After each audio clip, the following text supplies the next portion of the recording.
It's Friday. நேற்று வந்து cookies back பண்ணியிருந்தேன். ஸோ அதோட ஊருக்கு போகிறதுக்காக கொஞ்சம் சேர்த்து தான் பண்ணியிருந்தேன். அது எல்லாத்தையுமே பேக் பண்ணி எடுத்து வச்சாச்சு. அதோட அன்றைக்கி வந்து நமக்கு ஒரு கேக் ஆர்டர் இருந்தது. இது வந்து பட்டர்ஸ்காட்ச் ஃப்ளேவரில் மாம்னு போட்டு நம்மளோட ஃப்ரெண்டு ஒரு அண்ணா அவங்க அம்மாவுக்காக ஆர்டர் பண்ணியிருந்தாங்க. ஸோ இது எல்லாத்தையுமே போர்ட்டரில் சென்ட் பண்ணியாச்சு. கேக்கும் சூப்பராக இருக்குன்னு சொல்லி ஃபீட்பேக் ஷேர் பண்ணியிருந்தாங்க. அதோட நம்மளோட நெய்பர் வந்து நமக்கு கொஞ்சம் கேக் ஆர்டர் கொடுத்துருந்தாங்க. ஸோ அதையும் பேக் பண்ணி அவங்களுக்கு இதை ஃபுல்லாகவே கொடுத்தாச்சு. அதோட மிச்சம் இருக்கிறதையும் நான் ஊருக்கு எல்லாத்தையுமே பேக் பண்ணி எடுத்துகிட்டு கிளம்பிட்டேன். மகன் ஸ்கூல்லேருந்து வந்தோடனே நானும் மகன்த்து மட்டும்தான் கிளம்பினோம்.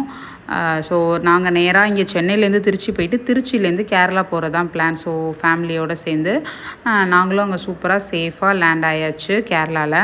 அங்கே பக்கத்தில் இருக்க கடைக்கெலாம் எக்ஸ்ப்ளோர் பண்ணலாமேன்னு சொல்லிட்டு நானும் மகன்த்தும் கடைக்கு போயிருந்தோம். அங்கே வந்து கொஞ்சம் திங்ஸ்லாம் வாங்கிட்டு அதுக்கப்புறம் பார்த்திங்கன்னா அங்கே இருக்கிற வீடுங்க எல்லாத்தையுமே பார்த்துட்டு வந்திருந்தோம்.